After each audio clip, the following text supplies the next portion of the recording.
በስመ አብ ወወልድ ወመንፈስ ቅዱስ አሐዱ አምላክ አሜን። እንኳን በሐምሌ 3 ቀን ታስበውና ተከብረው ለሚውሉ ለቅዱሳን በዓላት በዚች ቀን የእስክንድርያ ሊቀ ጳጳሳት ቅዱስ ቄርሎስ ያረፈበት የዕረፍቱ መታሰቢያ በዓል፣ የሮሜ ሊቀ ጳጳሳት ቅዱስ ክርስቲያኖስ ያረፈበት የዕረፍቱ መታሰቢያ በዓል በሰላም አደረሳችሁ አደረሰን። ቅዱስ ቄርሎስ ሐምሌ 3 በዚች ቀን ለአባቶች ሊቃነ ጳጳሳት 24ኛ የሆነ የእስክንድርያ ሊቀ ጳጳሳት ቅዱስ አባት ቄርሎስ አረፈ። ይህም ቅዱስ የእናቱ ወንድም በሆነው በአባ ቴዎፍሎስ ዘንድ አደገ። ጥቂት ከፍ ባለ ጊዜም ወደ አስቄጥስ መቃርስ ገዳም ላከው። በዚያም አምላካውያት የሆኑ መጽሐፍትን ተማረ። እግዚአብሔርም መጽሐፍን አንድ ጊዜ አንብቦ እስከሚያጸናው ድረስ እውቀትንና ማስተዋልን ሰጠው። ከዚያም በኋላ ደግሞ ያስተምረው ዘንድ ለአባ ሰራብሌዎን ሰጠው። ከእርሱም ዘንድ ያለውን ትምህርቱን በፈጸመ ጊዜ ወደ ሊቀ ጳጳሳት ቴዎፍሎስ መለሰው። እርሱም እጅግ ደስ ተሰኘበት፣ እግዚአብሔርንም አመሰገነው። ከዚህ በኋላ ሁልጊዜ መጽሐፍትን እንዳነብና ሕዝቡን እንዳስተምር በሊቀ ጵጵስና ሥራ ሾመው። ከትምህርቱ ጣዕም የተነሳ ዝም ይል ዘንድ ማንም አይወድም ነበር።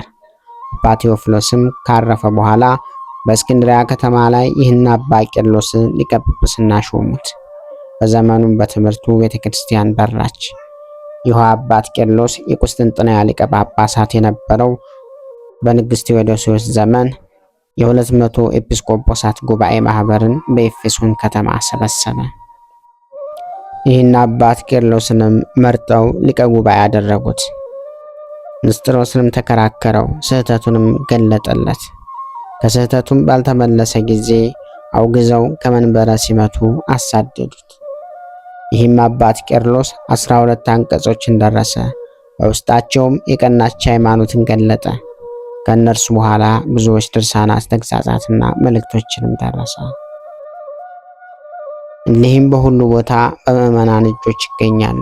ይህም አባት ቄርሎስ እግዚአብሔር ቃል ከተስብእቱ ጋር ከተዋሃደ በኋላ በስራው ሁሉ በምንም የማይለያይ አንድ አካል አንድ ባህሪ እንደሆነ አስረዳ። ይህም አባት ቄርሎስ ሃይማኖታቸው ከቀና ከ318 አባቶች ሃይማኖት ወጥተው ክርስቶስን ወደ ሁለት የሚከፍሉትን መናፍቃን ሁሉንም አውግዞ ለያቸው። በወንጌላዊው ማርቆስ መንበር ላይ 32 ዓመት ኖረ። መልካም የሆነ ስራውንም ፈጽሞ በሰላም አረፈ።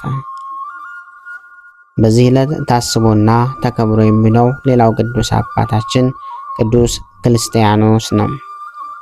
በዚች ቀን ከእርሱ በፊት ለነበረው ሊቀ ጳጳሳት ዮናክዴዎስ ደቀ መዝሙሩ የነበረ የሮሜ ሊቀ ጳጳሳት ቅዱስ አባት ክርስቲያኖስ አረፈ።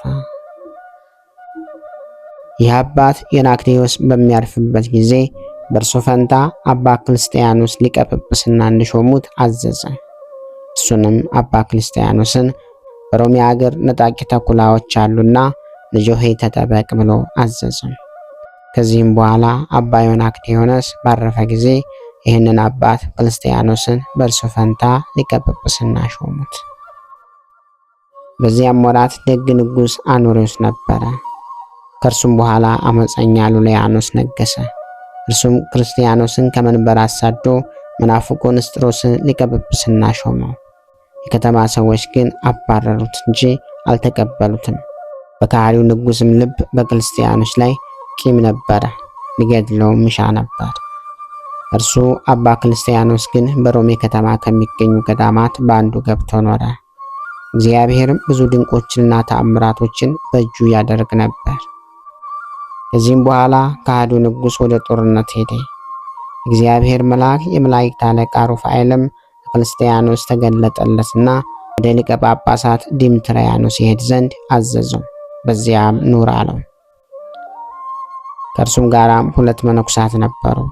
ወደ አንጾኪያም ከተማ ደርሶ ቅዱስ ዲምትሪያኖስ አገኘው። ከአመፀኛው ንጉሥም የደረሰበትን ሁሉ ነገረው።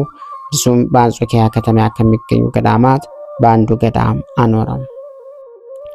ከዚህም በኋላ ቅዱሳን ሊቃነ ጳጳሳት አግናጤዎስና ዮናክዲዮስ በሌሊት ራእይ ለንጉሱ ተገለጡለት። ከእርሳቸውም ጋር የነበረው አንዱ እጅግ የሚያስፈራና ግሩም ነበረ። እርሱም ንጉሱን እንዲህ አለው፣ ሊቀ ጳጳሳቱን ክርስቲያኖስን አገሩን ለምን አስተውከው? እነሆ እግዚአብሔር ነፍስን ካንተ ይወስዳል፣ በጠላቶችህም እጅ ትሞታለህ የሚል ነው። ንጉሱም ጌታዬ ምን ላድርግ አለው። እነዚያም ሁለት አባቶች በእግዚአብሔር ልጅ ሕማም በመቀበሉ ታምናለህን ብለው መለሱለት። እኔ አምናለሁ አላቸው። ዳግመኛም መልእክትን ልከ ልጃችን ክርስቲያኖስን ወደ መንበሩ መልሰው አሉት። ከእንቅልፉም በነቃ ጊዜ መልእክትን ጽፎ ወደ ድምትሪያኖስ እንዲህ ብሎ ላከ። ስለ ሊቀ ጳጳሳት ክርስቲያኖስ በእኔ ላይ አትዘን፣ ወደ መንበረ ሲመቱ ይመልሱት ዘንድ ሊቀ ጳጳሳት ክርስቲያኖስን ያለበትን ለመልእክተኞቹ ታመልክታቸውና ታደርሳቸው ዘንድ እለምንሃለሁ ብሎ። መልእክተኞቹም በሄዱ ጊዜ አገኙትና መለሱት። ሕዝቡም በታላቅ ክብርና በብዙ ደስታ ተቀበሉት። በዚያም ወራት ንጉሱ ከጦርነት በደህና ተመለሰ። ቤተ ክርስቲያንም በእረፍትና በሰላም ኖረች። የንስጥሮስም ክህደቱ በተገለጠ ጊዜ በእርሱ ምክንያት አንድነት ያላቸው ማህበር ተሰበሰቡ። የአባት ክርስቲያኖስንም በደዌና በእርጅናው ምክንያት ወደ ጉባኤው መምጣት አልተቻለውም። ነገር ግን ንስጥሮስን ከሚያወግዝ ደብዳቤ ጋር 2 ቀሳውስትን ላከ። ክብር ይግባውና ጌታችንም ከዚህ ኃላፊ ዓለም ድካም ሊያሳርፈው በፈቀደ ጊዜ ዮናክዴዎስና አትናቴዎስ ተገለጡለት።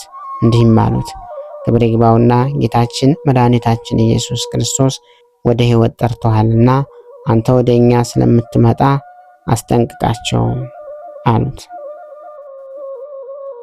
ከእንቅልፉ ነቅቶ ወገኖቹን ጠራቸው፣ እንዲህም አላቸው፣ ተኩላዎች ወደዚች ከተማ ይገቡ ዘንድ አላቸውና ተጠንቀቁ አላቸው። ይህንም ከተናገረ በኋላ ዳግመኛ እንዲህ አለ፣ እነሳና እንሂድ፣ እነሆ ቅዱሳን ይሸኙኛል፣ 2 ሌሎች ናቸው። በዚችም ሰዓት ከዚች ዓለም በአንድነት እንወጣለን። እነርሱም የእስክንድርያ ሊቀ ጳጳሳት ቄርሎስና የዛና ሀገር ኤጲስቆጶሳት ሉቃያኖስ ናቸው። ይህንንም ብሎ በሰላም አረፈ። ክብር ምስጋና ይሁን አንድ አምላክ ለሚሆን ለአብ ለወልድ ለመንፈስ ቅዱስ ስም እስከ ዘለዓለሙ አሜን። ወስብሐት ለእግዚአብሔር ወለወላዲቱ ድንግል ወለመስቀሉ ክቡር። ይቆየን።